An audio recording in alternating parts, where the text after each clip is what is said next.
Hace unos días, Latinos y Mexicanos contra la Corrupción y la Impunidad publicaron una investigación periodística que reveló que el hijo del presidente, José Ramón López Beltrán, junto con su esposa Carolyn Adams, habitaron en una residencia propiedad de un alto ejecutivo de Baker Hughes, cliente frecuente de Petróleos Mexicanos.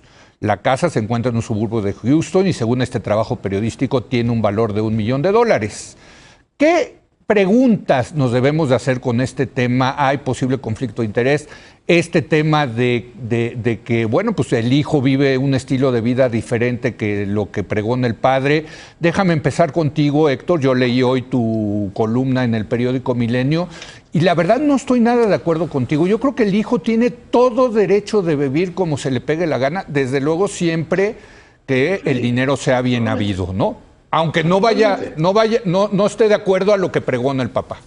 Naturalmente, yo lo único que digo, Marco, es que esto de andar jugando con la moral y de andarle poniendo al pueblo de México unos valores morales que son los que realmente debe de tener el pueblo de México y deben ser estas críticas a los aspiracionistas, a la clase media, a quienes quieren tener más de 2 zapatos.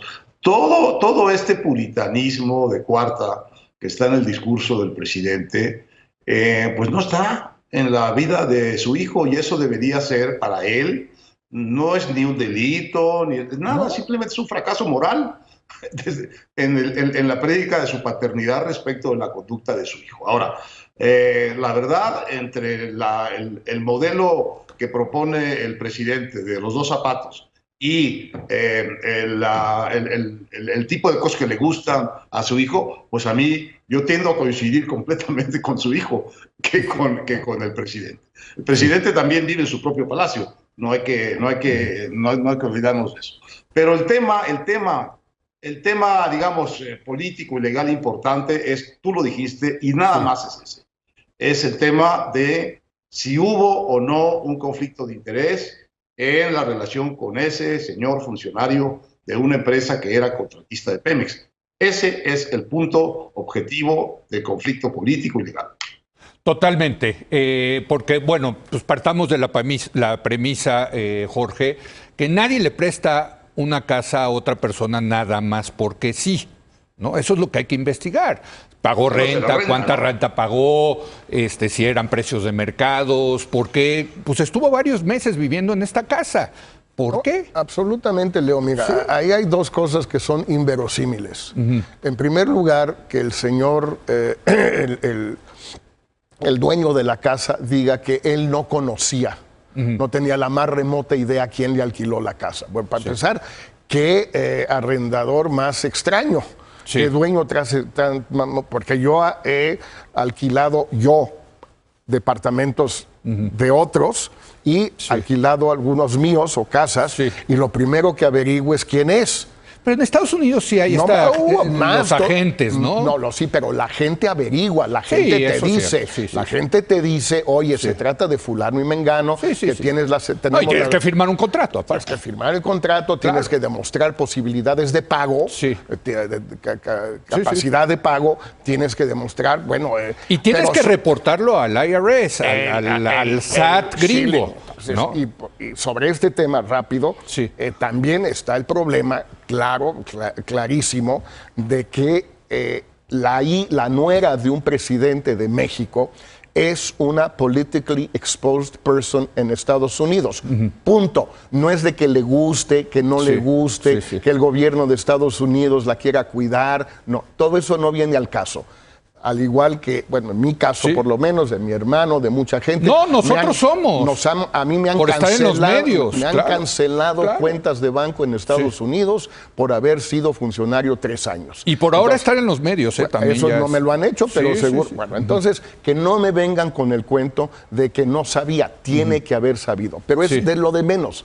Lo que es más obvio es lo que tú dices. Es muy fácil para José Ramón López Roldán y Carolyn Beltrán, demostrar que todo fue transparente. Sí, sí, sí. Con los recibos de la renta, cuánto pagaban, Sí. qué tan seguido pagaban los recibos. 2, su propia declaración de impuestos de ella, que muestre que sí tiene el ingreso para pagar esa casa.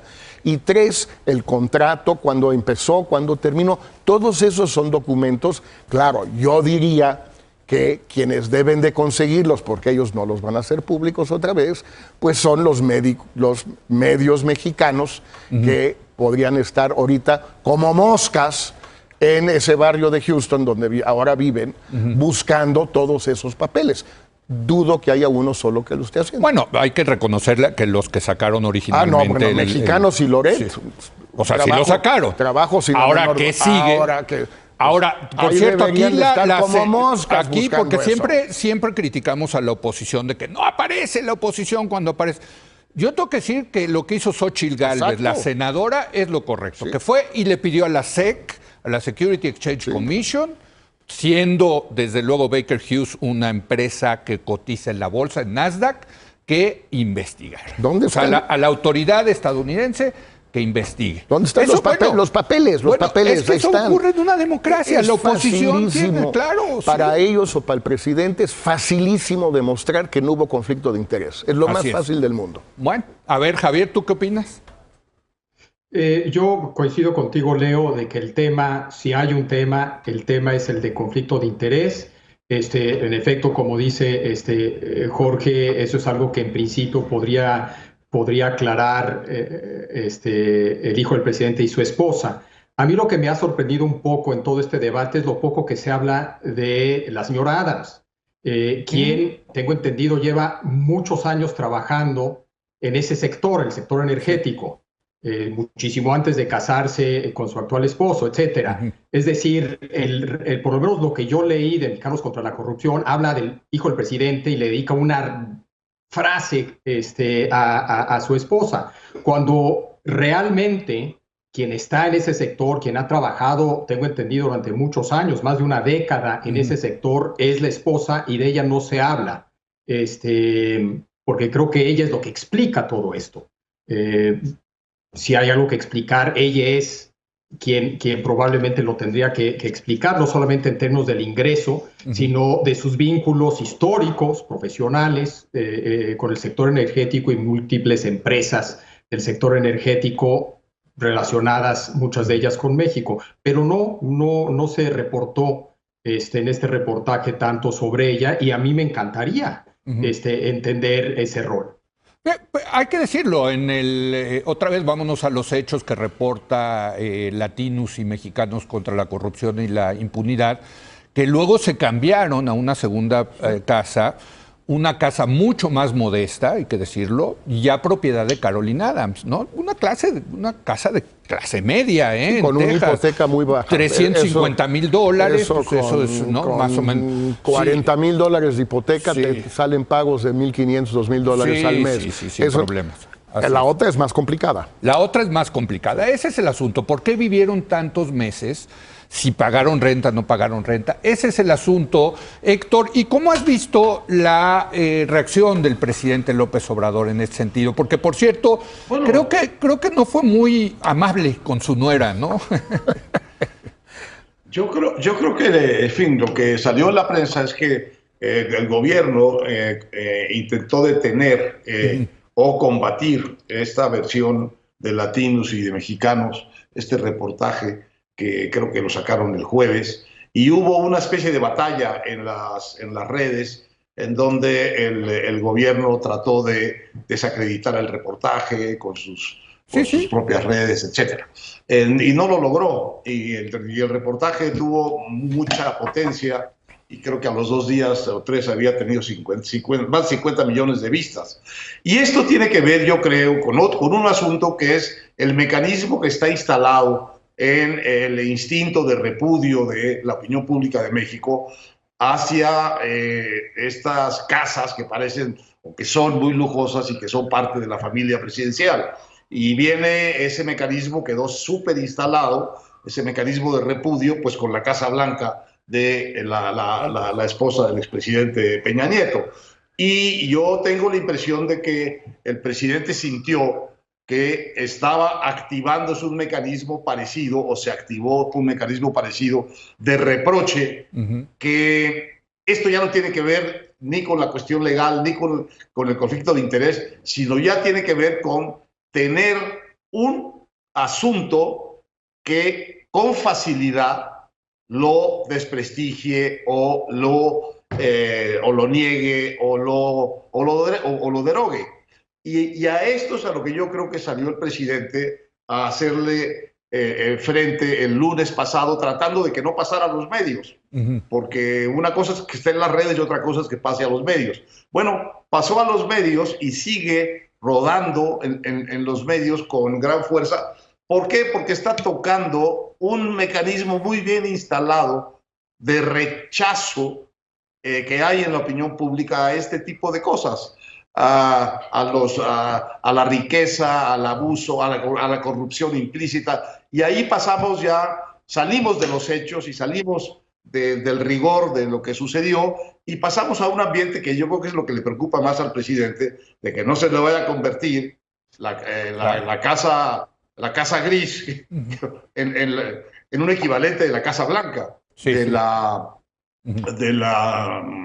esposa del presidente anterior. Y esto es lo que yo creo que lo tiene bastante incómodo y un poco acelerado, junto con el hecho de que pues aparecieron una encuesta en donde hay caídas muy pronunciadas en su aceptación y en su liderato y en su apreciación sobre cómo ha manejado la pandemia. Entonces, todo eso me parece que lo puso como en una situación particularmente